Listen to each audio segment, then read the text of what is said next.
Hey guys, it's Whitney from Thanks for the Food here, and today we're going to make a Norwegian pastry called a Solskinnskringle. That's right, a Solskinnskringle. It's something great to serve with coffee, and I really like this because it's really pretty and it bakes up nicely. But first things first, in order to make our kringle, the first thing that we have to do is make the vanilla custard that sits in the middle of the kringle. Now, the first thing that you want to do is separate your egg whites from your egg yolks and then set them aside.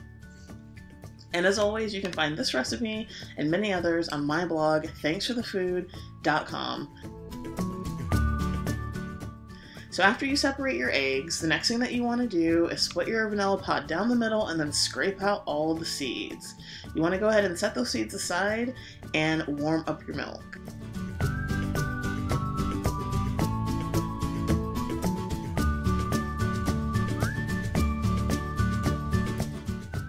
After you've poured your milk into the pot, add in your vanilla pods and start to whisk. Now some people use a spoon for this, but I always use a whisk because it just helps get all the seeds spread out as evenly as possible. And you want to keep whisking the milk low and slow until it's gently warmed. Not too hot, but just gently warmed. Now the next thing that you want to do is mix in your cornstarch and your sugar with your egg yolks. Now here, I always do it this way because this helps prevent you from getting scrambled eggs. Egg whites and eggs in general cook really quickly with warm liquids when you add them to them, so in order to keep your eggs from curdling, what you want to do is mix in the sugar and mix in your cornstarch, and that kind of helps break up the eggs a little bit and protect them from getting scalded when you start adding in your hot milk. So after you've mixed the sugar and the eggs together, what you want to do next is start scooping in or ladling in your warm milk. Now I ladle in warm milk and keep whisking my egg mixture in the glass bowl off to the side.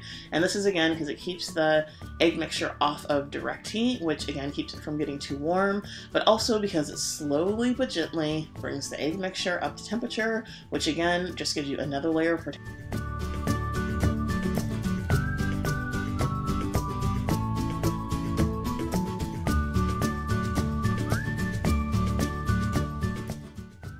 So after you've mixed your warm milk into the scrambled eggs, what you want to do is pour the egg mixture back into the pot and start stirring it again. Now I know this probably seems like a lot of steps and a lot of precautions that you're taking to keep the egg yolks from scrambling, but believe you me, when this custard comes out silky and smooth and isn't lumpy because you have cooked eggs in it, then you'll be thanking me. Now what you want to do to make sure that your vanilla custard is thick enough is you want to use the spoon test, and you basically just spoon on some of the custard to the back of the spoon and wipe some of it off, and if it doesn't run, then you're ready to go. Okay, after you finish making your custard, you want to set that to the side and start making your dough. Here I've added a little bit of warm milk to the bowl of my standing mixer with some yeast, and I'm going to let this sit for about 5 minutes until the yeast gets foamy. Now once the yeast gets foamy with the milk in it, you want to add all the rest of your dry ingredients to the mixture. So you want to basically use the dough attachment hook and start mixing together the yeast with the warm milk and all the dry ingredients. After you've started to get that going and started to get things mixing up, you want to next add the rest of your warm milk into the bowl and continue to mix using the dough hook.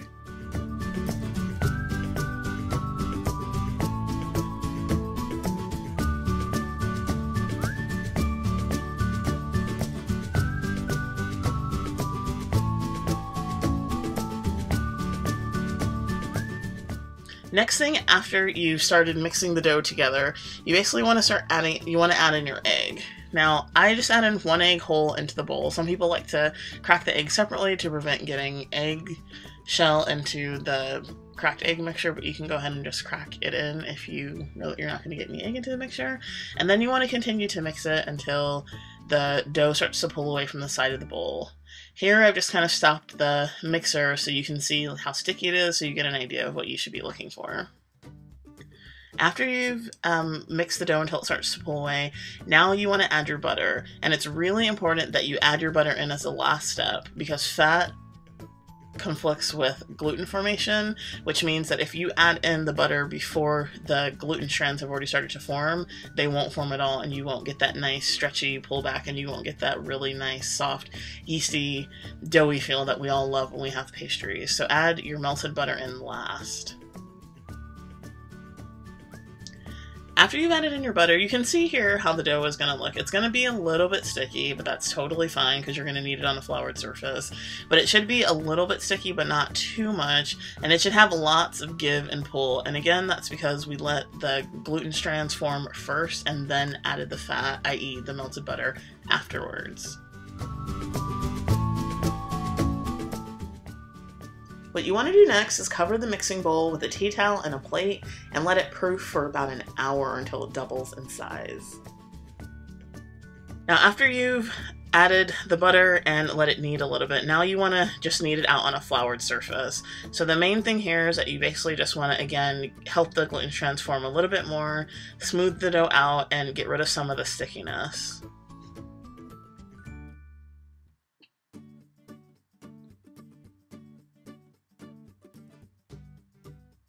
Portion off a small piece of dough. This will act as the bottom that kind of holds the ring together. And then you basically want to start rolling out your dough flat.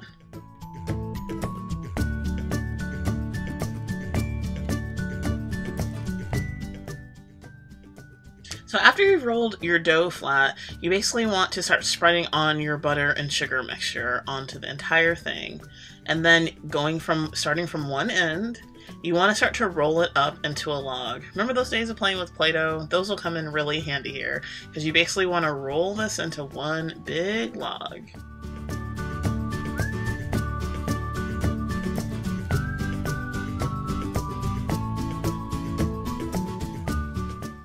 After you've rolled the main part of the dough into one big log, you want to stretch out the smaller ball of dough and just roll it out into a flat surface. Now this is going to basically become the bottom of the kringle. Now putting the small bowl of dough in the middle, you want to take your big log and basically wrap it in a circle around the smaller patch of dough in the middle.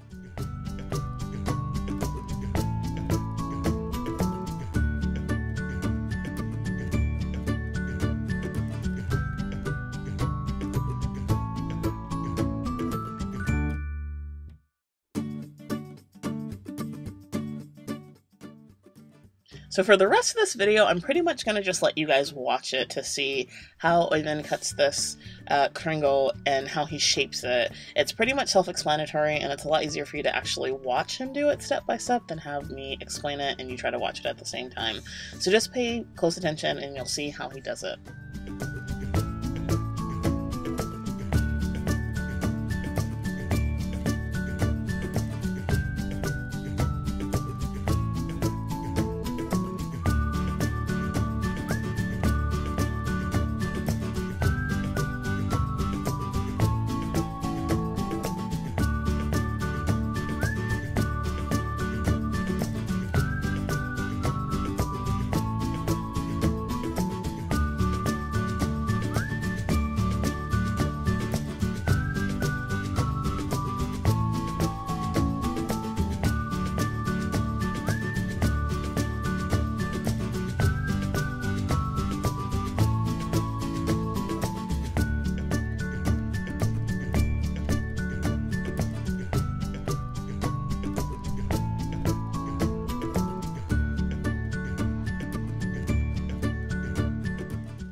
So once you've formed the kringle to your liking, you want to cover it with a dry tea towel and let it sit out and proof for about 30 minutes.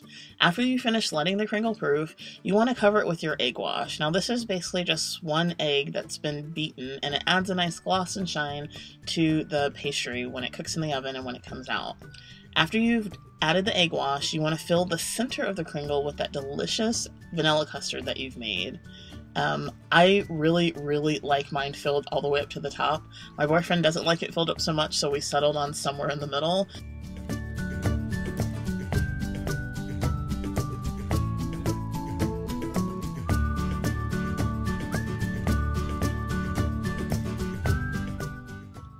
So after you've filled your kringle up with the cream to the desired level that you like, again, I like a lot, you want to set it in the oven and let it bake for about 40 minutes until it turns a nice golden brown.